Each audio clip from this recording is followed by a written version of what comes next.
Second സെക്ഷൻ്റെ question answers നോക്കാം നമുക്ക്. What strategy did the cat use to enter the vultures trust?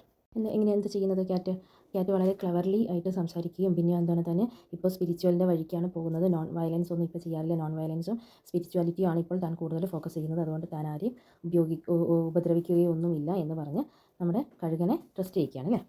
Second question, describe the character of the vulture Jaradgav. Jaradgav എന്ന് പറയുന്ന കഴുകൻ്റെ characteristics ആണ് ചോദിക്കുന്നത്. എങ്ങനെയാണ് vulture എന്ന് പറയുന്നത്? എങ്ങനെയായിരുന്നു? വളരെ ഓൾഡാണ്, അതേപോലെ തന്നെ ഡിപ്പെൻഡിങ് ഓൺ അതേഴ്സ്, മറ്റുള്ളവരെ ഡിപ്പെൻഡ് ചെയ്തിട്ടാണ് നടന്നിരുന്നത്. പക്ഷേ എന്നും ശരി ഏതാണ് എന്ന് എപ്പോഴും ചിന്തിക്കുകയും അതിനനുസരിച്ച് പ്രവർത്തിക്കുകയും ചെയ്യുന്ന ഒരാളായിരുന്നു. അങ്ങനെയായിരുന്ന ആൾ, അതായത് നമ്മുടെ ക്യാറ്റിൻ്റെ ബുദ്ധിമാനായ കൗശലക്കാരനായ ക്യാറ്റിൻ്റെ വാക്കുകളിൽ വീണു പോവുകയും അവനെ വിശ്വസിക്കുകയും ഒക്കെ ചെയ്യുന്നു ആണ് നമ്മൾ ഈ ഒരു സെക്ഷനിൽ കാണുന്നത്. Describe the character of the vulture Jaradgav. Jaradgav എന്ന് പറയുന്ന കഴുകൻ്റെ ക്യാരക്ടറിസ്റ്റിക്സിനെ കുറിച്ചാണ് ചോദിച്ചിരിക്കുന്നത്. എങ്ങനെയായിരുന്നു? ബ്ലൈൻഡ് ആയിരുന്നു, അതുകൊണ്ട് തന്നെ മറ്റുള്ളവരെ ഡിപ്പെൻഡ് ചെയ്യണമായിരുന്നു. പിന്നെ വളരെ ഓൾഡും ആയിരുന്നു ആൾ.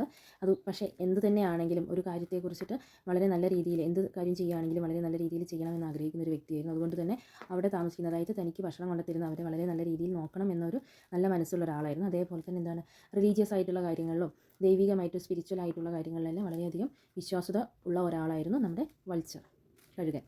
Third question, what message is conveyed through the behaviour of the cat. ക്യാറ്റിൻ്റെ ആ ഒരു ബിഹേവിയർ, ആ ഒരു സ്വഭാവത്തിൽ എന്ത് മെസ്സേജാണ് നമുക്ക് തരുന്നത്? എന്താ പറയുന്നത്, വളരെ കണ്ണിങ് ആയിട്ടുള്ള ക്യാറ്റാണ് എല്ലാ കാര്യത്തിലും. അതായത് മറ്റുള്ളവരെ സ്വീറ്റ് വേർഡ്സ് കൊണ്ട് മറ്റുള്ളവരുടെ വിശ്വാസം പിടിച്ചു പറ്റുന്നുണ്ട്. എന്ത് കാര്യവും ആത്മീയമായിട്ടുള്ള കാര്യങ്ങളിലൂടെ മാനിപ്പുലേറ്റ് ചെയ്തിട്ട് അതിൽ മറ്റുള്ളവരുടെ വിശ്വസ്തത കൊണ്ടുവരാൻ കഴിയുന്ന ഒരു കണ്ണിങ് ആയിട്ടുള്ള ഒരു ക്യാറ്റാണ്. ആ ക്യാറ്റിനെയാണ് ഇവിടെ നമ്മുടെ കാക്ക ജാക്കലിനോട് ഉപമിക്കുന്നത്. Fourth question, how is the concept of dharma misused by the cat. ധർമ്മയെ എങ്ങനെയാണ് ക്യാറ്റ് മിസ്യൂസ് ചെയ്യുന്നത്? ക്യാറ്റ് ഒരു ധർമ്മ എന്ന് പറയുന്നതിനെക്കുറിച്ച്, ധർമ്മയെക്കുറിച്ച് രണ്ട് രീതിയിലാണ് നമുക്ക് കാണിച്ചിരുന്നത്. ഒന്ന് സിമ്പതി, അതിനെക്കുറിച്ചിട്ടും പിന്നെ എന്താണ് സ്പിരിച്വൽ ആയിട്ടുള്ള കാര്യങ്ങൾ പറഞ്ഞിട്ട് മറ്റുള്ളവരുടെ വിശ്വാസം നേടിയെടുക്കുകയും, അതായത് നമ്മുടെ കഴുകൻ്റെ വിശ്വാസം നേടിയെടുക്കുകയും എന്ത് ചെയ്തു, കഴുകനെ ഒരു ഫുൾ ആക്കുകയും ചെയ്തു. ഇതേപോലെ തന്നെ this shows how even scared concepts can be misused by cunning individuals.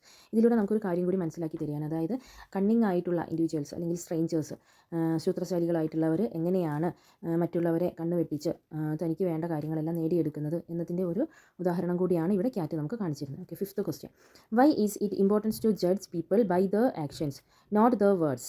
What is the importance to judge people by their actions? ഒരിക്കലും എന്താണ് മറ്റുള്ളവരുടെ വാക്ക് കേട്ടിട്ടല്ല അവരെ വിശ്വസിക്കേണ്ടത്, പക്ഷേ അവരുടെ പ്രവൃത്തിയിലൂടെയാണ് ഒരു വ്യക്തിയെ നമ്മൾ വിശ്വാസത്തിലെടുക്കേണ്ടത് എന്ന് പറയുന്നത് എന്തുകൊണ്ട്? Actions reveal the true character of A person.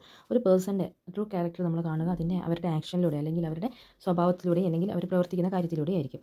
ഈ ഒരു സ്റ്റോറിയിൽ പറയുന്നത് എന്താണ്? ക്യാറ്റ് തൻ്റെ വിശ്വാസം അതായത് കഴുകൻ്റെ വിശ്വാസം തനിക്ക് വേണം എന്നതിന് കഴുകനെ വിശ്വസിപ്പിക്കുകയാണ്, ഓരോ കാര്യങ്ങൾ പറഞ്ഞിട്ട് വിശ്വസിപ്പിക്കുകയാണ്. പക്ഷേ ആക്ഷൻ എങ്ങനെയാണ്?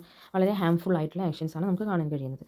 ഓക്കെ, അത് തന്നെയാണ് ഈ കഥയിലും പറയുന്നത്. അപ്പോൾ നമ്മൾ ഒരിക്കലും മറ്റുള്ളവരുടെ വാക്ക് കേട്ടിട്ട് അവരെ വിശ്വസിക്കാൻ നിൽക്കരുത്. അവരുടെ സ്വഭാവത്തെക്കുറിച്ച് നമ്മൾ ജഡ്ജ് ചെയ്യണമെങ്കിൽ ആദ്യം അവരുടെ സ്വഭാവം എങ്ങനെയാണെന്ന് നമ്മൾ മനസ്സിലാക്കിയെടുക്കണം. എങ്കിൽ മാത്രമേ അത് ജഡ്ജ് ചെയ്യാൻ നിൽക്കാവൂ. ഇത്രയാണ് ഇതിലുള്ള ക്വസ്റ്റ്യൻ ആൻസേഴ്സ് വരുന്നത്.